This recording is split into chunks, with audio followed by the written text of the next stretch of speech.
Station, this is your president. Do you hear me? Station, this is Houston. Are you ready for the event?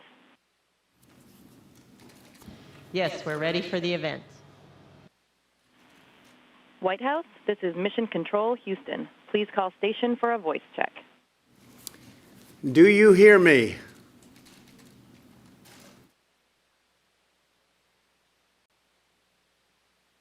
Yes, sir, we have you loud and clear. Well, that's what we like. Great American equipment that works. And this isn't easy. I want to say it's very exciting to be here today. Very, very exciting. And to speak to you live with three brave American astronauts. These are our finest. These are great, great Americans, great people.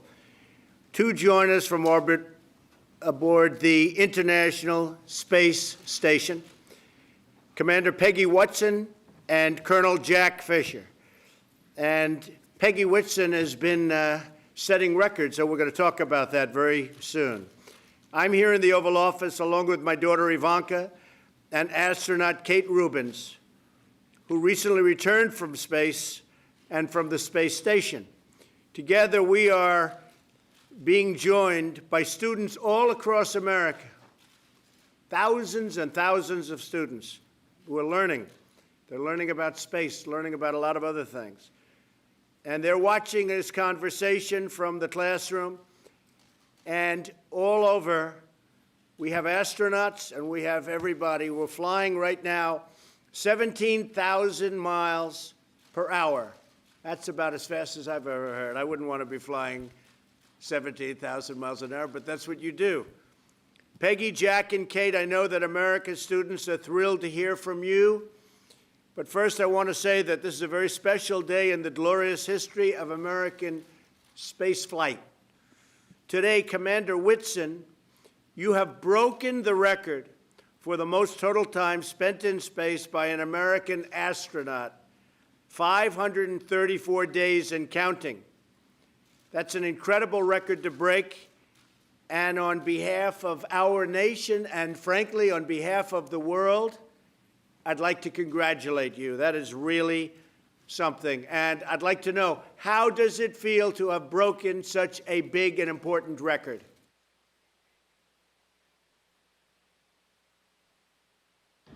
Well, it's actually a huge honor to break a record like this, but it's an honor for me basically to be representing all the folks at NASA who make this space flight possible and who make me setting this record feasible. And so it's a very exciting time to be at NASA. We are all very much looking forward, as directed by your new NASA bill. We're excited about the missions to Mars in the 2030s. And so we're actually physically have hardware on the ground that's being built for the SLS rocket that's going to take us there. And of course, the hardware being built now is going to be for the test flights that will eventually get us there. But it's a very exciting time, and I'm so proud of the team. Great. And what are we learning from having you spending your time up there? I know so much research is done. I'm getting a glimpse of some of it right here in the Oval Office. What are we learning by being in space?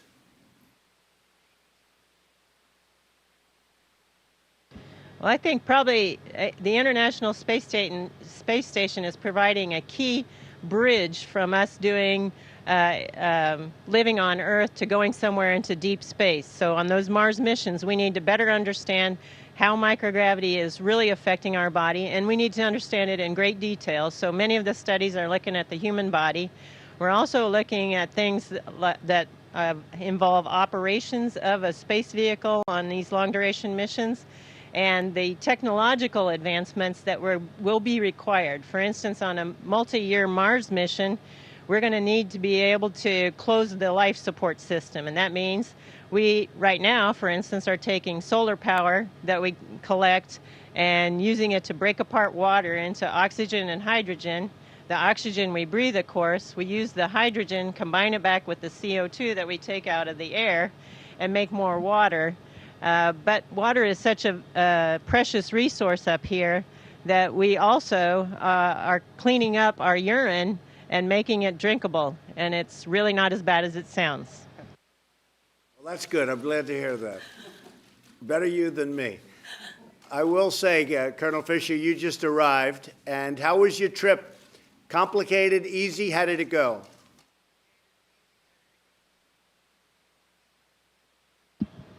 Oh, sir, it was awesome. It made even my beloved F-22 feel a little bit underpowered. It was, I launched in a Russian vehicle with my Russian friend, Fyodor Yurchikhin, from Kazakhstan. Got the immediate perspective change as we got to orbit, and I saw that frail, thin blue line of life around the Earth. 6 hours later, we're docked to the station.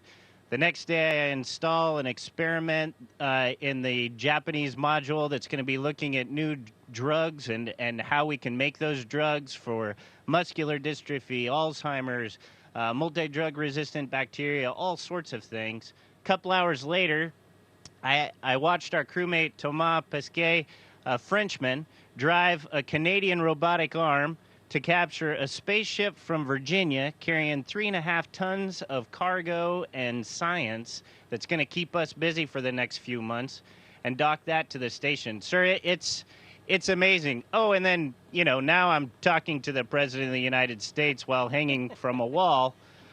It's amazing. The International Space Station is by far the best example of international cooperation and what we can do when we work together in the history of humanity. And I am so proud to be a part of it.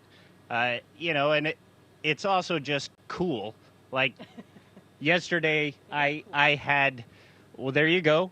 There's our resident space ninja doing the gravity demonstration. And yesterday morning, I had my coffee in floaty ball form, and, sir, it was delicious. So it's awesome.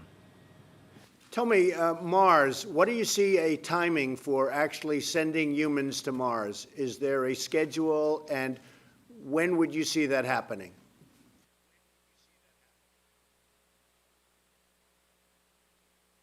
Well, I think as your bill directed, it'll be approximately in the 2030s.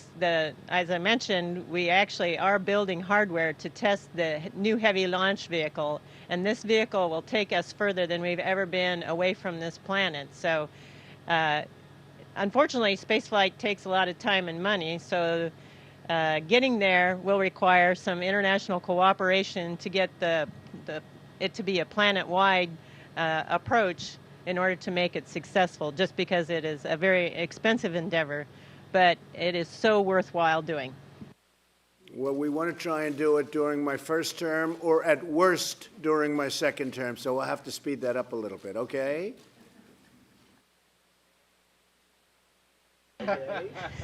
We'll do our best.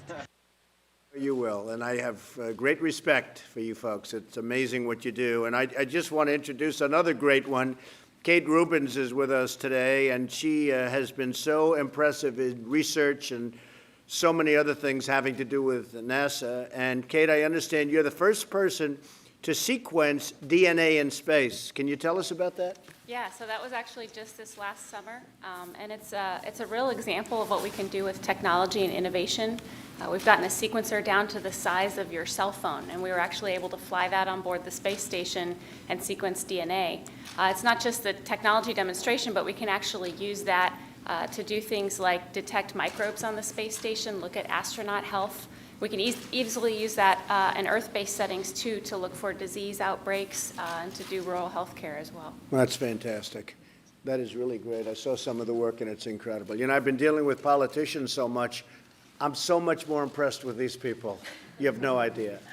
Now, speaking of another impressive person, Ivanka, you've been very much interested in this program.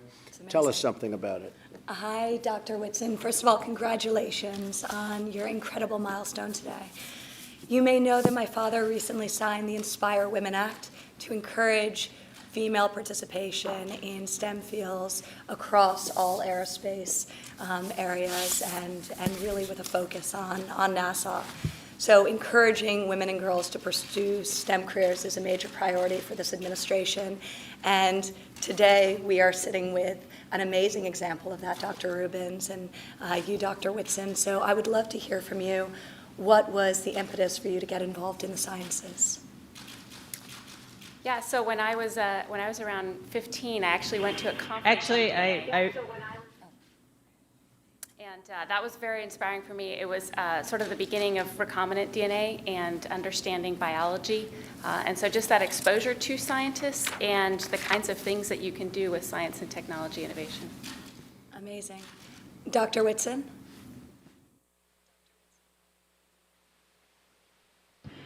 For me, it was actually the Apollo program was my inspiration, and that was when it became a dream to become an astronaut. But I don't really think it became a goal until I graduated from high school when the first female astronauts were selected. And seeing those role models, and with the encouragement of my parents and various mentors in college and graduate school, and when I started working at Rice, that's what made it possible, I think, to become an astronaut. And it took me a lot longer to become an astronaut than I ever really wanted it to take, but I do think I'm better at my job because of the journey. You're an incredible inspiration to us all. So, I would also like to ask you one more question. I'm incredibly curious, as I'm sure all the students across the country are, to know what a day in the life in space is like. Could you share what a typical day looks like, what the challenges are, just any special moments?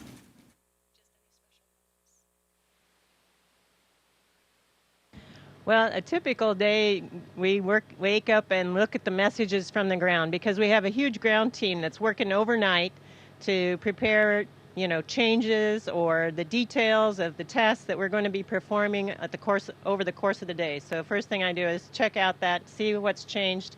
But on any given day, it can be so dramatically different. On one day, we might be focusing on science. On another day, we might be repairing the carbon dioxide removal system. On another day, soon, Jack and I are going to do a spacewalk. We talked about last Saturday, we did robotics operations.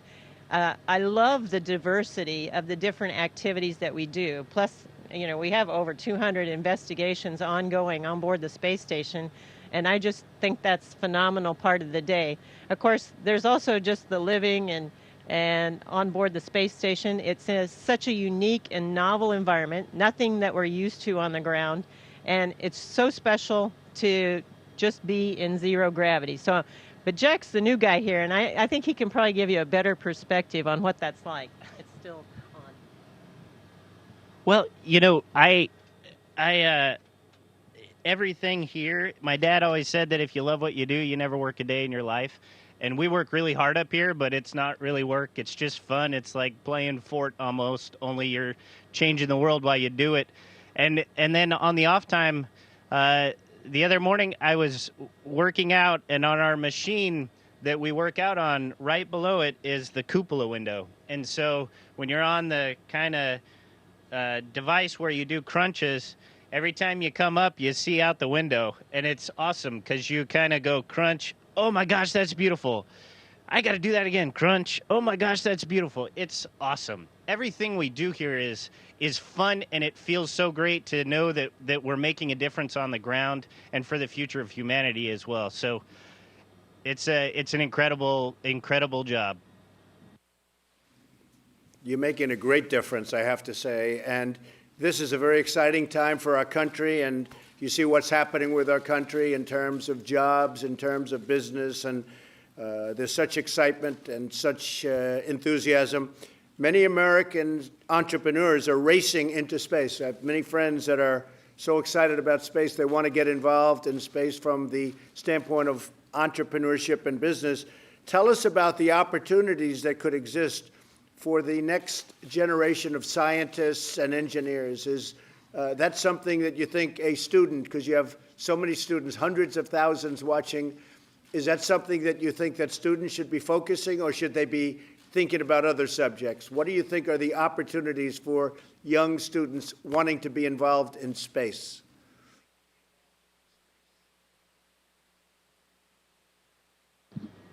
Sir, absolutely. I think that this is probably the most exciting time in space exploration, certainly in my lifetime. We are about to just just have an explosion of activity. There is so much involvement on the space station with commercial industries and commercial partners. We have an entire program to manage the science. NASA has done a wonderful job of seeding a new industry with the Commercial Crew Program and the Commercial Cargo Program so that we can build the infrastructure we need for the future exploration. One thing I love about American entrepreneurs is once you get them going, you better stand out of their way because they're going to start trucking. And we're about to that point. NASA is taking on that expensive, hard, complex task of going further and deeper into space with the wonderful new rocket Space Launch System and Orion. And then as soon as we break open that door, this incredible infrastructure that we've been building is going to be right there to pick up the baton and continue into the stars. I would say to all the students that are watching, the time to get excited is now. If you aren't studying science and math, you might want to think about that because our future in the stars starts now, and you can be a part of that if, like Dr. Whitson, you can find that passion and work really hard, and we're gonna find a permanent foothold in the stars for humanity if you do that. Well, thank you. So well said. And I have to say there's tremendous military application in space. We're rebuilding our military like never before. We're ordering equipment, and we're going to have the strongest military that we've ever had, the strongest military that the world has ever seen, and there's been no time where we need it more. And I'm sure that every student watching wants to know what is next for Americans in space. I'm very proud that I just signed a bill committing NASA to the aim of sending American astronauts to Mars. So we'll do that. I think we'll do it a lot sooner than we're even thinking. So which one of you is ready to go to Mars? Are you ready? And I think you're ready. I know you're ready, right? We just discussed that. She'd like to go to Mars very quickly. Who's ready to go to Mars up there? We are absolutely ready to go to Mars. It's going to be a fantastic journey getting there and very exciting times. And all of us would be happy to go.